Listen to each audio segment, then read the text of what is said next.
right. Thank you for your patience. Good afternoon, good morning, and good evening, Auto World. I'm Jamie Butters, Executive Editor of Automotive News and host of the Daily Drive podcast. Welcome to this Automotive News live chat from our studio in Detroit's Brewery Park, home of Automotive News and Crane Communications. Rarely does a week go by when a reader doesn't write to me asking why we cover EVs so much when there's such a small slice of industry sales. The main reason is because automakers are investing so much in them, more than $100 billion. It's our duty to track the success or failure of the industry's investments. How are they doing? It's still early days and EVs remain a niche market. Because of their expensive batteries, they cost thousands of dollars more to make than comparable gasoline burning vehicles. So they typically cost thousands of dollars more for consumers as well, even after federal tax credits and other incentives. But over years of ownership, not buying gasoline or paying for oil changes, it's estimated that EVs actually already often cost less to own than comparable gasoline powered cars. That's nice for consumers who take the leap. There hasn't been a flood of car buyers switching over, and automakers, for the most part, are losing money on every EV they make and sell. Now, the automakers are adjusting their plans, whipsawing their suppliers, and kind of waiting to see what comes of the presidential election in November. Meanwhile, a much bigger business threat is looming. China's automakers are suffering at home from massive oversupply and eyeing Europe and the lucrative US market for future sales. BYD is looking to sell vehicles in Canada and make them in Mexico. It appears to be just a matter of time before they attempt to breach the US, where they may find quite a few eager consumers and dealers. Though some suspect that those bargain hunting shoppers could put the rest of the country, not just the auto industry, at risk. That's because of all the data gathered and transmitted by modern cars. So what's really going on and what can various stakeholders do about it? I'm joined today by Hannah Lutz, the Automotive News Deputy Editor on the Tech and Innovation team. She focuses on electrification and the EV ecosystem. Hannah, thanks for being here. Hi, Jamie. Excited for the conversation. We're also joined today by a couple of top-notch guests. Elizabeth Krear is Vice President of the Electric Vehicle Practice at J.D. Power. She led the company's creation of an EV index to gauge progress toward parity with internal combustion vehicles. Hi, Elizabeth. Hello. Glad to have you here. Thank you. And we also have Michael Dunne, CEO of Dunne Insights. He's a leading expert on China's auto industry, formerly the president of General Motors Indonesia, and a former J.D. Power vice president as well. He covered China. MD, welcome. Thank you so much for having me. We're going to have a great conversation today, and we want the audience to be a part of it. If you have comments, you can drop them in the chat, or even better, let us know if you have any questions. Put them in the chat, and we'll do our best to get you an answer. Elizabeth, let me start with you. Where are we in the evolution of EVs? Sure. I'd like to answer that question by talking about just where we're at with retail share. And the good news is in July of last month, the industry reached a high for the year. Monthly retail share of full battery electric vehicles came in at 9.2%. So one could say we're roughly about 10% of the way there. Industry selling 1 out of every 10 vehicles is an EV on average.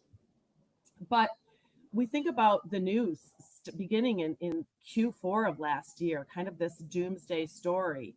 And it does show in the number in terms of growth rate. In 22, the growth rate for EVs were 56%. In 2023, it was 50%. This year, we're at about 11% growth rate. So we are seeing a slow in growth rate. And you mentioned, Jamie, the EV index, which is how we really monitor the entire ecosystem that tries to explain what's happening here. And we always start with consumer interest. Are consumers interested in EVs?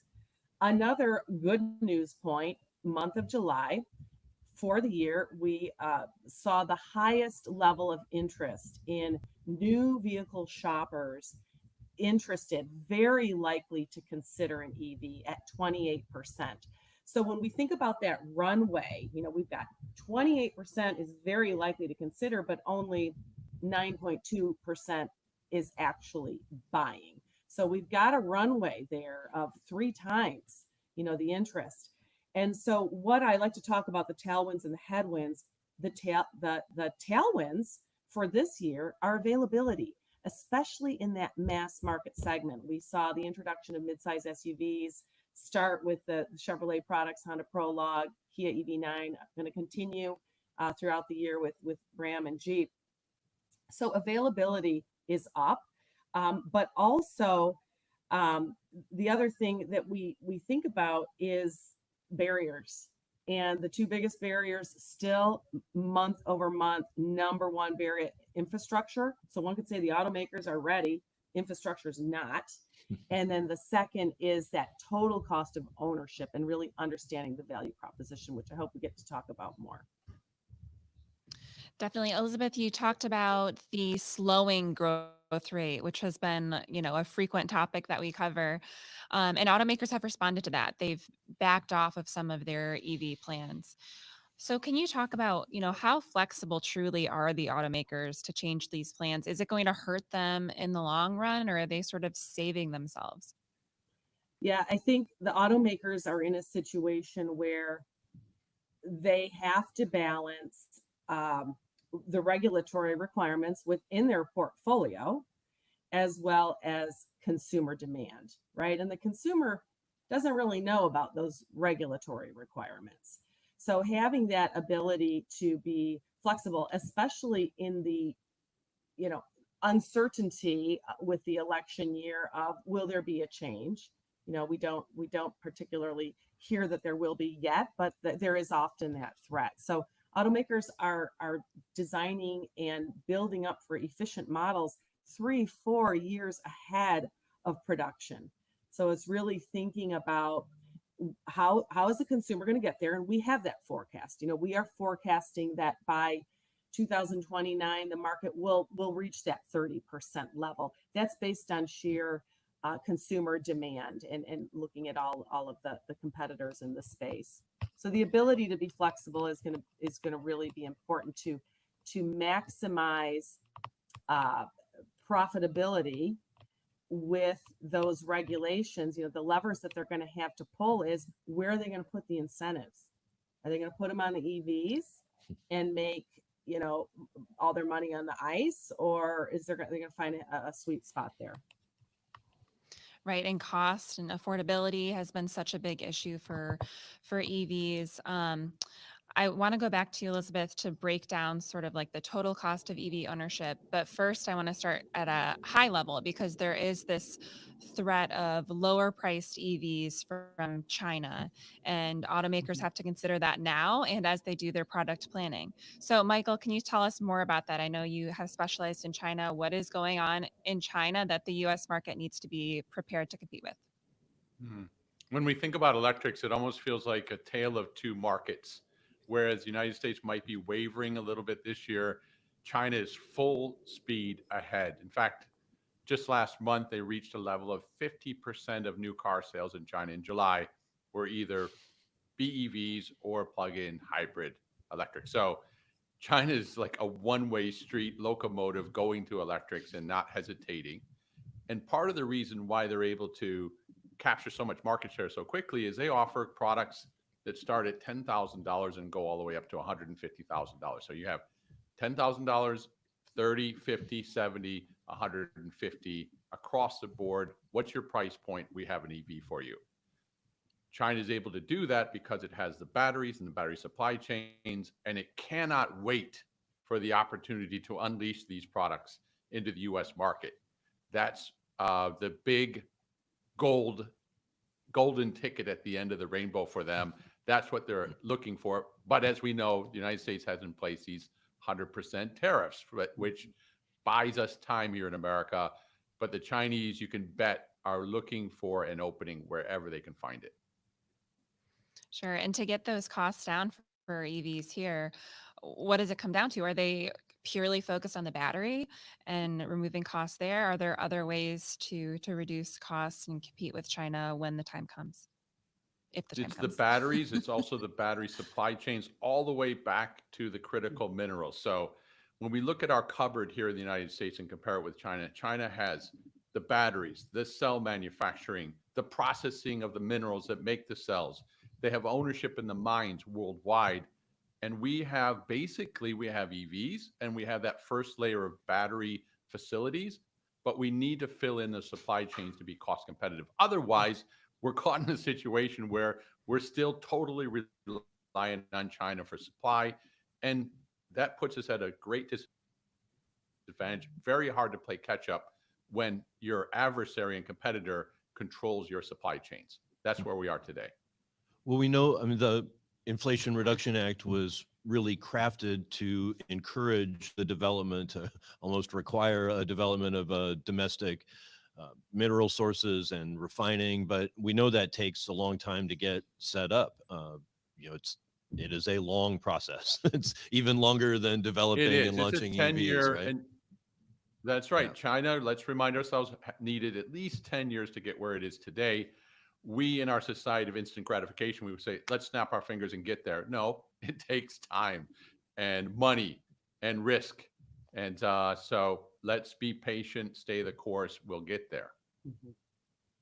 We have a question from the audience I want to get to. I suppose, Elizabeth, has probably got to come your way, but we'll throw it out here.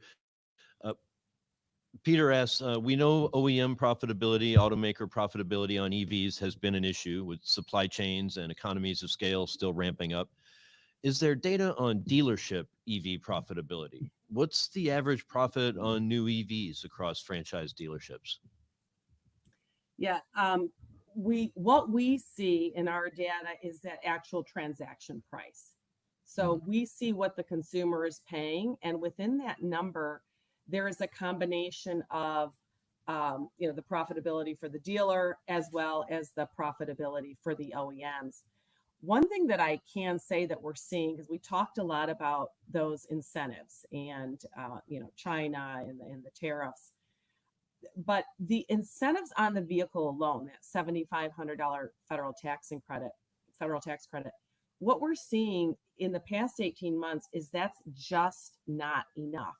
So when we break down that transaction price and look at that total cost of ownership equation, all the variables that are going in, whether it's an OEM incentive, a utility incentive, a federal tax incentive, the cost of ownership, gas versus electricity, insurance, maintenance, all these things.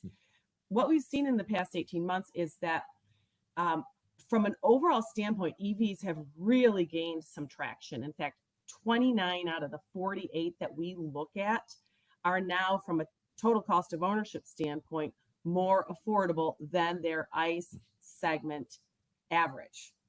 And what I wanted to point out is where we see the biggest drivers is not number one federal incentives, but number one OEM incentives.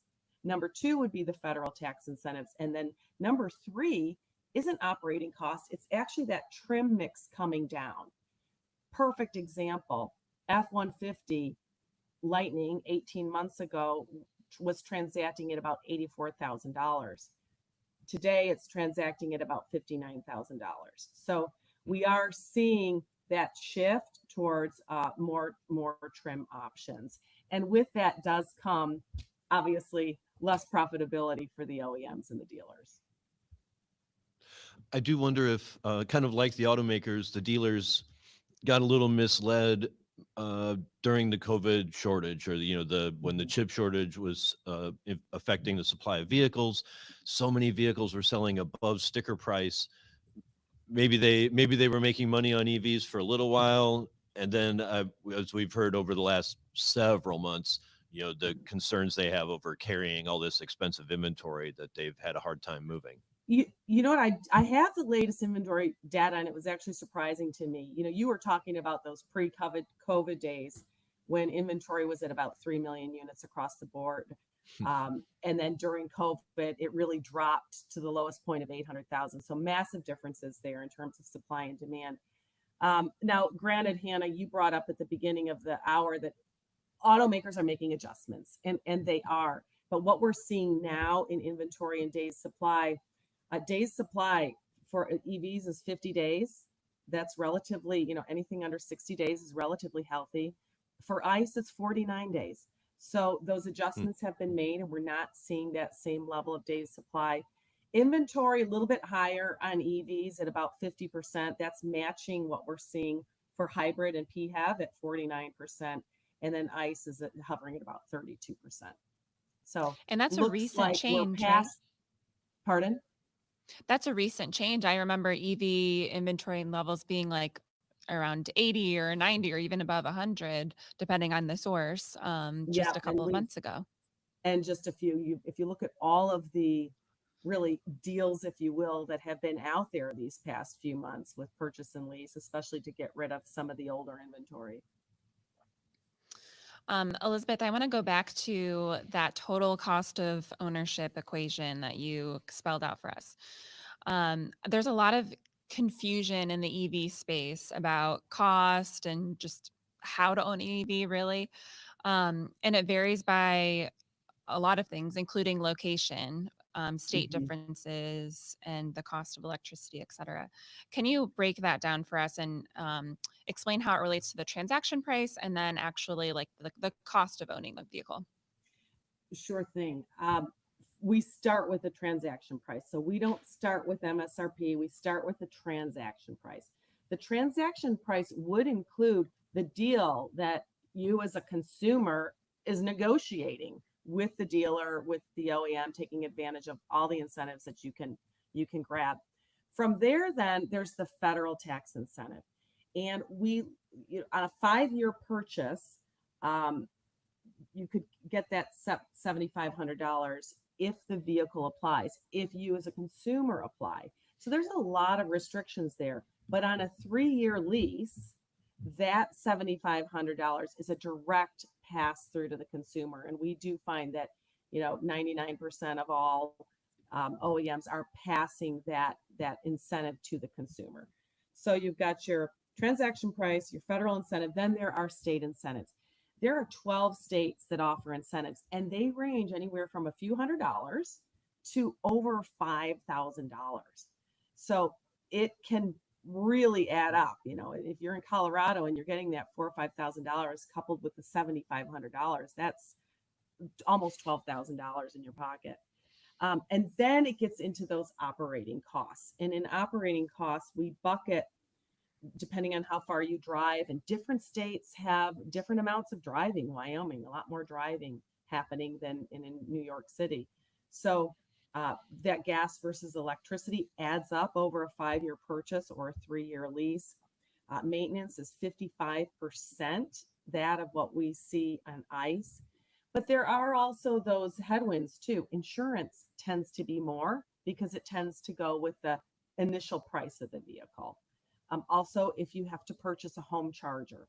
But when we roll all this into one, we are seeing that out of the 48 vehicles that we're tracking, 29 have a score of over 100, which means on a 5-year purchase and a 3-year lease, weighted based on those mixes, we're seeing more affordability with the EVs.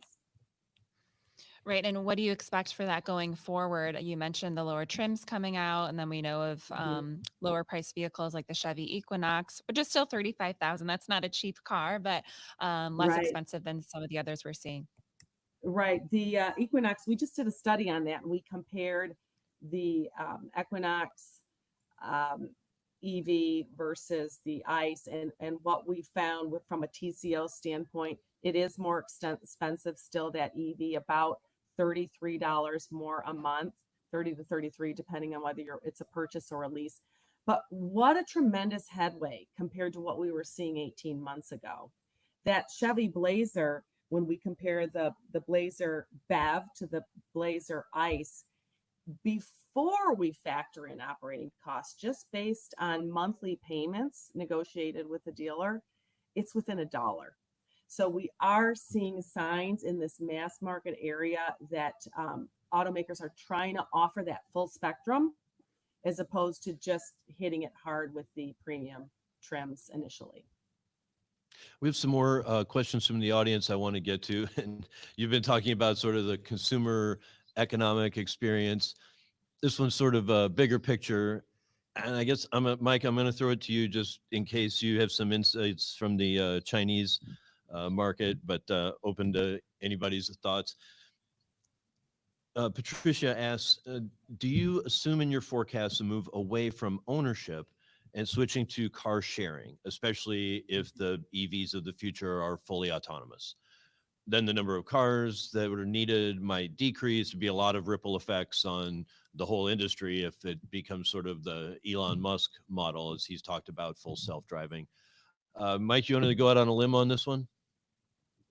On this front, what I can share out of China so far is that there's always been the promise of autonomous drive and robotaxis and that big reduction in overall demand for vehicles, but we haven't seen it yet. What we've seen is that demand stays steady. It's shifted dramatically to electrics, but China's still a market of about 23 million passenger cars and SUVs a year, and that doesn't seem to be falling in light of the rise of electrics and even the rise of autonomous rides in China. We're still seeing that demand stay steady. It'll be really interesting to see how that goes forward. We know, General Motors has talked about wanting to offer, fully automated driving for personally owned vehicles, not just robo-taxis. So a lot left to figure out there. Elizabeth, did you want to weigh in before I move on to the next question? Yeah, I think it's that automatic driving piece that I think will be the larger barrier to get over. But no, our data from a forecast perspective, that 30% by 2029 that I referred to is all purchase and lease. We are seeing a lot more lease for EVs than we do see in the ICE world. One of the reasons why is because of that federal tax incentive pass through. And then the other reason why is consumer confidence in battery health. Yeah, and I would throw in there along with it the rapidly evolving and improving, market, right? I would be reluctant to buy a vehicle that I'm going to hold for 5 or 7 years if I could get into a new EV in 3 years, because at 3 years there's probably going to be a lot more cool stuff to choose from. Right. And on that and I know car market side, we do see that there is a market for used EVs, right? There's the whole group population that, number one, could take advantage of that incentive yet again, the $4,000 incentive for used, and just is looking for a much lower price point vehicle. We have another question from the audience, I think ties into one of the topics we wanted to touch on. Kevin says he understands the push for EVs, but where has hybrid fallen in the mix? And is there more of an idea to push hybrids more now? I can start on that. I do have some really interesting data for PHEVs and BEVs,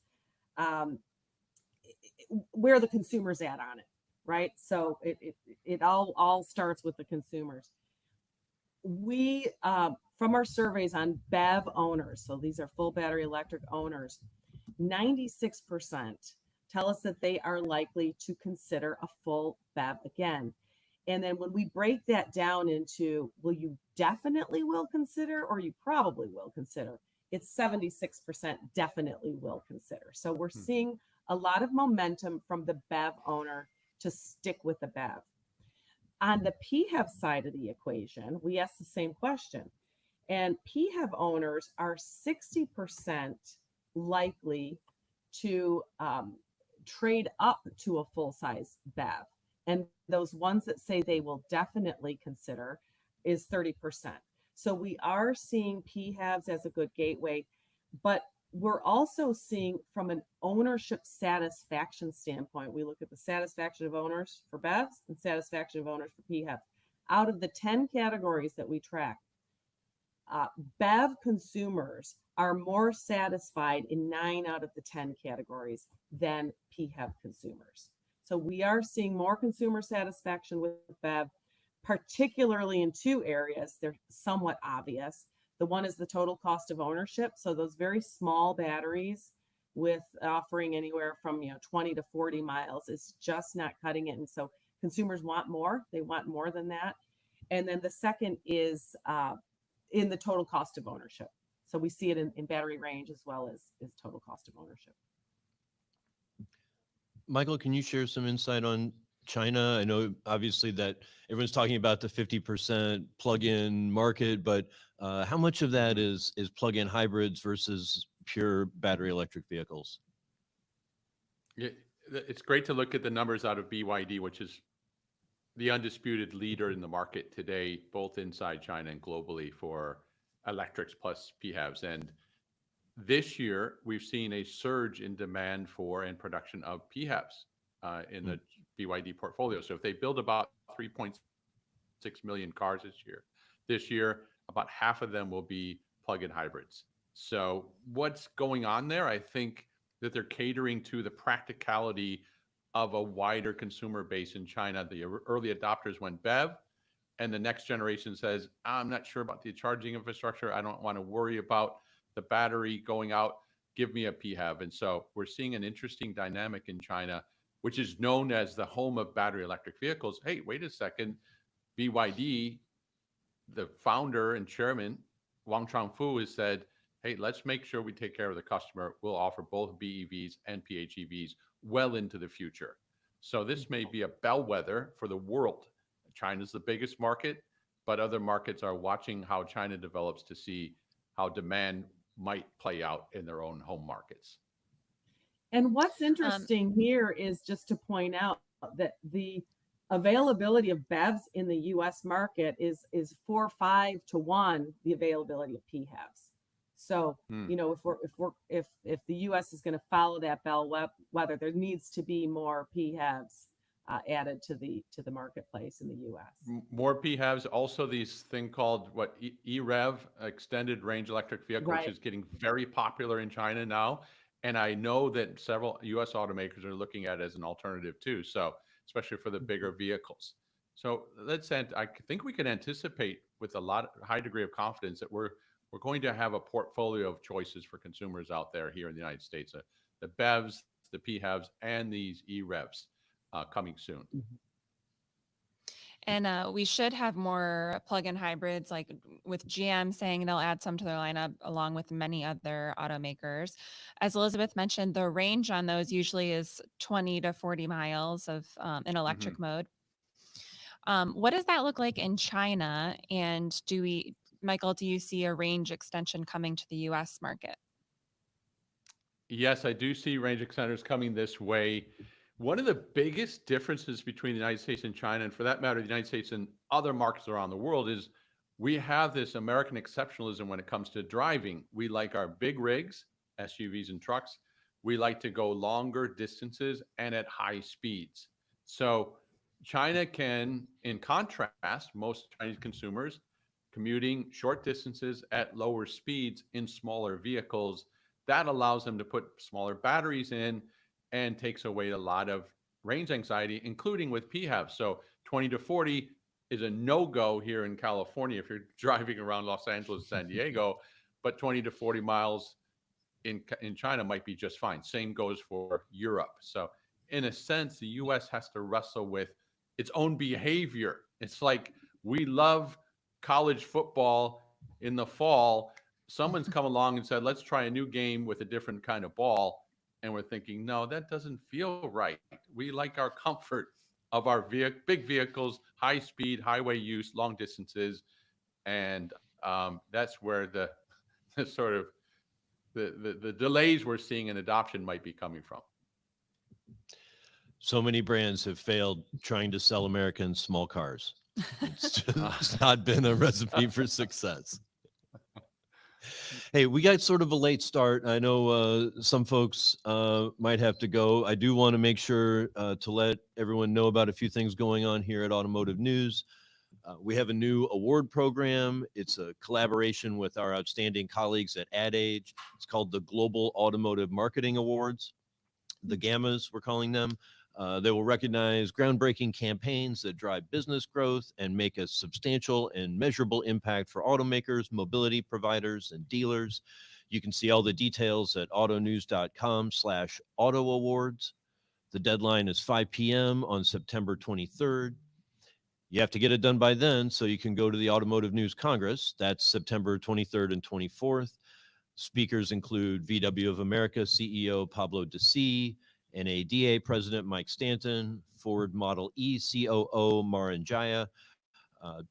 It's going to be at the M1 Concourse in Pontiac, Michigan. We have some other cool stuff lined up that I can't tell you about yet, but I think it's going to be really great. Ford Motor Company is our host sponsor. If you sign up now, you can still get the early bird pricing. I just checked. It's still on at the discounted price. There's a link to that on my LinkedIn page. We'll try to get it also in the chat. I'm sure that early bird pricing isn't going to last much longer. The events team is hearing me now and wondering if they should take that away. So I'd hurry and sign up if I were you. All right, we still have some questions in the queue. So Elizabeth, Michael, if you can stick with us just a little bit longer, we'll wrap those up. Sure. I'm going to take that as a yes. Yes. Okay. We're here. We're here for you. 100%. Great. Appreciate it. All right. So we have a question from Keith. He asks, with the average age of vehicles on the road in the U.S. being around 12 years, how do you anticipate the market will handle aging EVs, especially as they start entering, that sort of age range? Given the perception that battery replacement costs are prohibitively expensive, will OEMs look for refurbishment to resell them?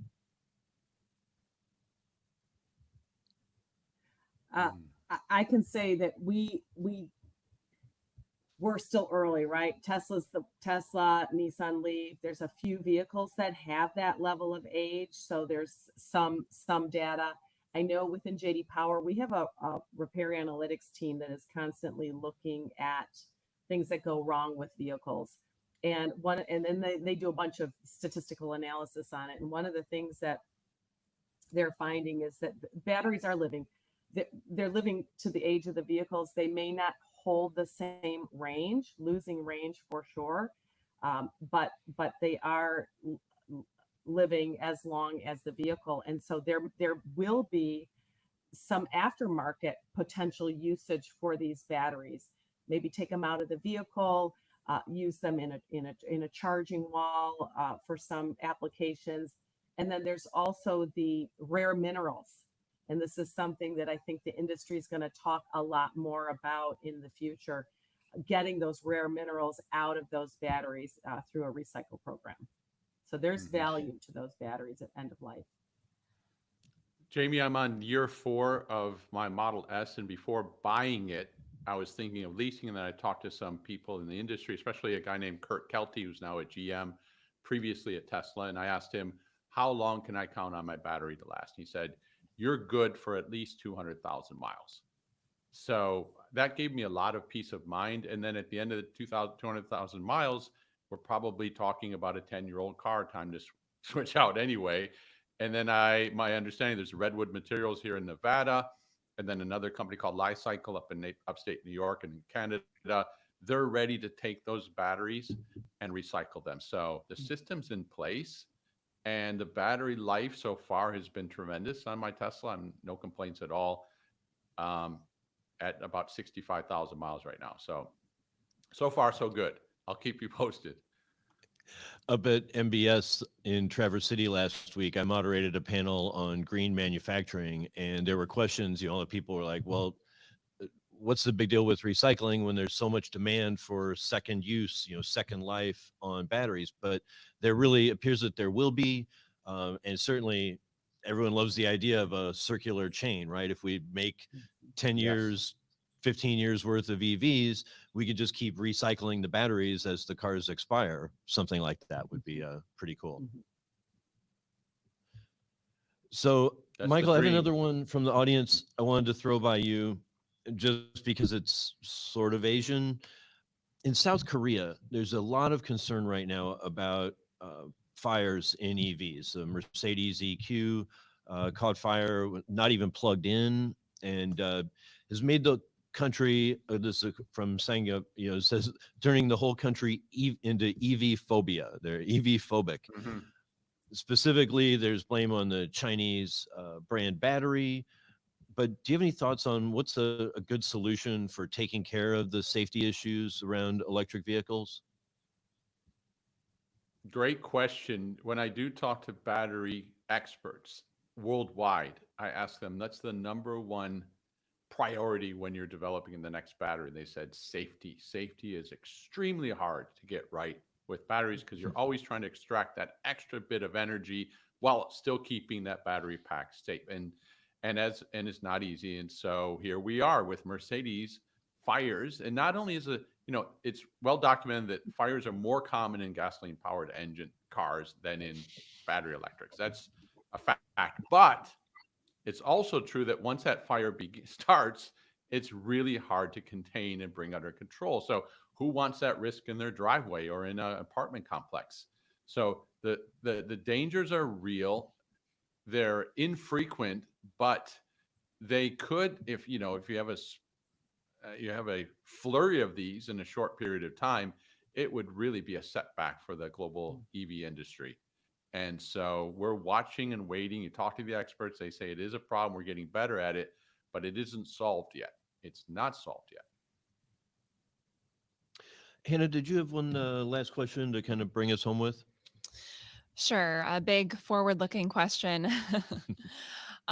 So when the two of you think about the industry, what is the biggest factor that you believe will shape the EV market for the rest of this year and next year? Elizabeth, would you like to start? For the rest of this year, I would say that availability, let's really wanting to watch what happens as this midsize and truck segment grows. We've got a REV coming into the equation. So really understanding consumer acceptance towards those vehicles, where they're going to land within the price points of trim mixes. But most importantly also is that infrastructure. Tomorrow, our public charging study releases. I can't wait for you to see the results. That Tesla market is open. So, seeing the effect that has on consumers and, more push towards better infrastructure. And Michael. Maybe it's interesting to contrast it with China, where it's almost a national movement sponsored by the government to say it's in our national interest to lead in next generation technologies, and battery electrics are it. And that's worked extremely well.